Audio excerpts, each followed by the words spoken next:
খাসি বা পাঁঠার মাংস নাম শুনলেই যেন বেশ একটা স্পাইসি রান্নার কথা মনে পড়ে যায়। কিন্তু আজ আমি খাসির একটা হারিয়ে যাওয়া রান্নার রেসিপি নিয়ে আপনাদের সামনে আসলাম। নমস্কার বন্ধুরা, আমি শাওন পাকশালায় আপনাদের সকলকে স্বাগত জানাই। আজ আমার রেসিপিটা একটু আলাদা রকমের হবে।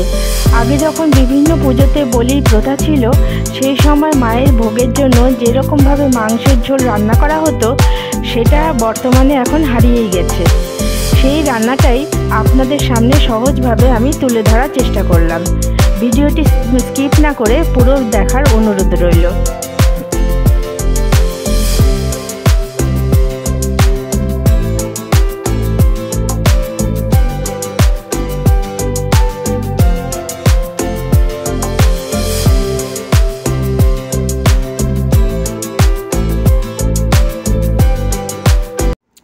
রান্না শুরু করছি শাওন পাকশালা কবিতার ছন্দে।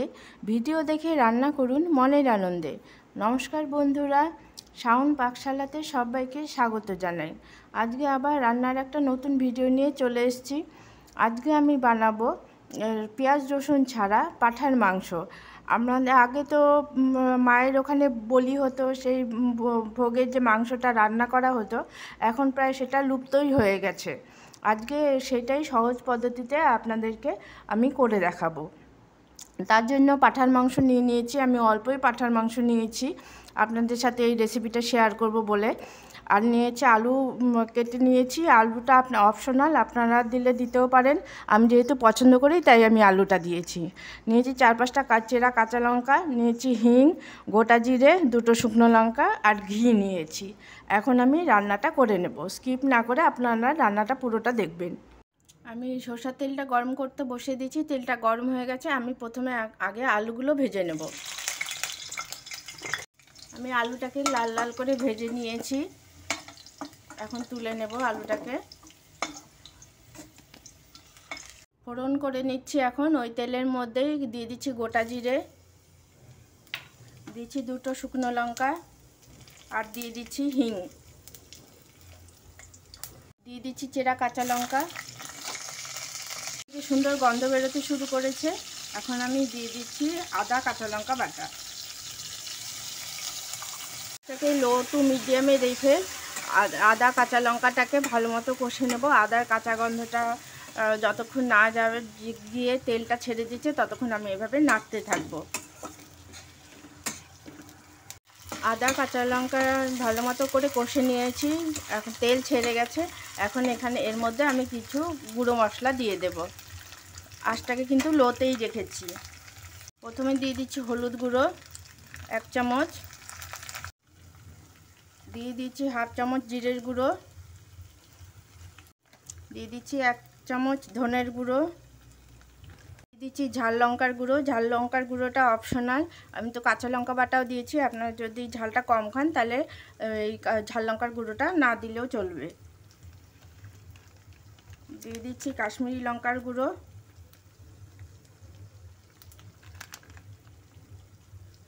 একটু জল দিয়ে দিচ্ছি যাতে গুঁড়ো মশলাগুলো পুড়ে না যায়। দিয়ে ভালো মতো করে কষে নেব। এখন আমি দিয়ে দিচ্ছি পাঁঠার মাংসটা। পাঁঠার মাংসটা দিয়ে ভালো মতো করে কষে নেব। এখন দিয়ে দিচ্ছি পরিমাণ মতো লবণ। সমস্ত মশলার সাথে এখন মাংসটাকে ভালো মতো করে কষে নেব। এটা পাতলা ঝোলই হয়। পাতলা ঝোল মাখা মাখা করে খেতে হয়। আর কেননা এটা তো পেঁয়াজ রসুন পড়ে না এটার মধ্যে, কিন্তু খেতে অসাধারণ লাগে। ভোগের ওখানে তো অনেকটা মাংস তৈরি হয়, ওই জন্য একটু মাখা মাখা হয়ে যায়। আমি আজকে মাখা মাখা অতটা করব না, পাতলা ঝোলই করব। আপনারা পছন্দ মতো আপনারা ঝোলও করতে পারেন, আবার একটু মাখা মাখাও করতে পারেন। মশলাটাকে ভালো মতো কষে নিয়েছি। এখন দিয়ে দিচ্ছি ভেজে রাখা আলুগুলো। এখন মাংস আলু ভালো মতো করে মিশিয়ে নেব। নিয়ে আমি এটা প্রেসারে দিয়ে দেবো। আপনারা চাইলে কড়াইতেও করতে পারেন, কিন্তু কড়াইতে করলে হয় কি অনেকটা সময় লাগে পাঁঠা মাংসটা সিদ্ধ হতে, যার জন্য আমি প্রেসারে দিচ্ছি। প্রেসারে দিলে টেস্টের কোনো চেঞ্জ হওয়ার সমস্যা নেই, একই হবে, শুধু জলের মেজারমেন্টটা একটু দেখে দিতে হয়। আমি প্রেসার কুকারটা বসিয়ে দিয়েছি। এখন আমি প্রেসার কুকারের মধ্যে আলু মাংস মশলা মাখানো আলু মাংসটা দিয়ে দেব। আমি মশলা মাখানো আলু মাংসটা সব দিয়ে দিয়েছি প্রেসার কুকারের মধ্যে। আমি মাংস নিয়েছিলাম 300 গ্রাম, আর জল দিয়ে দিলাম এই বাটির, আর হাফ লিটার জল দিয়েছি। এই বাটিতে হাফ লিটার জল ধরে, এই বাটির পরিমাপে 1 বাটি জল দিয়ে দিয়েছি। এখন আমি প্রেসার কুকারটা লাগিয়ে দেবো। আঁচটাকে হাইতে দিয়ে তো সিটি মারার জন্য ওয়েট করছিলাম। 8টা সিটি মারা হয়ে গেছে, আর ভেপারটাও বের হয়ে গেছে। আমি এখন গ্যাসটা অফ করাই আছে। এখন আমি ঢাকনাটা খুলে দেখব আলু ঠালু সিদ্ধ হয়েছে কিনা।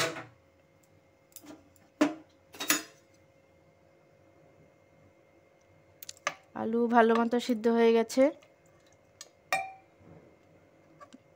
মাংসও ভালো মতো সিদ্ধ হয়ে গেছে। এই যে মাংসটা খুলে গেছে। এখন আমি এর মধ্যে দিয়ে দেব। আমি গ্যাসটা জ্বালিয়ে নিচ্ছি, গ্যাসটা লো টু করে দেব, লো টু মিডিয়ামে রেখেছি। এখন আমি দিয়ে দেব গরম মশলা, শাহি গরম মশলার গুঁড়ো দিয়ে দিচ্ছি, শাহি গরম মশলার গুঁড়ো। এখন আর শাহি গরম মশলা দেওয়ার পরে দিয়ে দিচ্ছি ঘি। এতে সুন্দর গন্ধও বাড়াবে, খেতেও টেস্ট লাগে। এটা তো পেঁয়াজ রসুন ছাড়া করছি, খেতে এত অসাধারণ লাগে, আপনারা রান্না না করে খেলে পরে বুঝতেই পারবেন না, অসাধারণ লাগে। আমি তো ঝোল রাখছি, আপনারা চাইলে পরে ঝোলটাকে আর একটু কমিয়েও নিতে পারেন। এখন আমি প্রেসার কুকারটা থেকে সুন্দর স্মেল বেরোচ্ছে। আপনাদের সাথে তো স্মেলটা আমি শেয়ার করতে পারছি না। আপনারা রান্না না করলে আপনারা এটা বুঝতে পারবেন না যে কতটা খেতে সুন্দর হয় এবং স্মেলটাও কতটা সুন্দর বেরোয়। আমার রান্নাটা হয়ে গেছে, আমি গ্যাস অফ করে দিচ্ছি। এটা খেতে খুবই টেস্টি হয়, আপনারা রুটি ভাত দিয়েও খেতে পারেন। খেয়ে ভালো লাগলে আমার চ্যানেলটিকে সাবস্ক্রাইব করবেন, লাইক করবেন, শেয়ার করবেন এবং কমেন্ট করে আমার পাশে থাকবেন।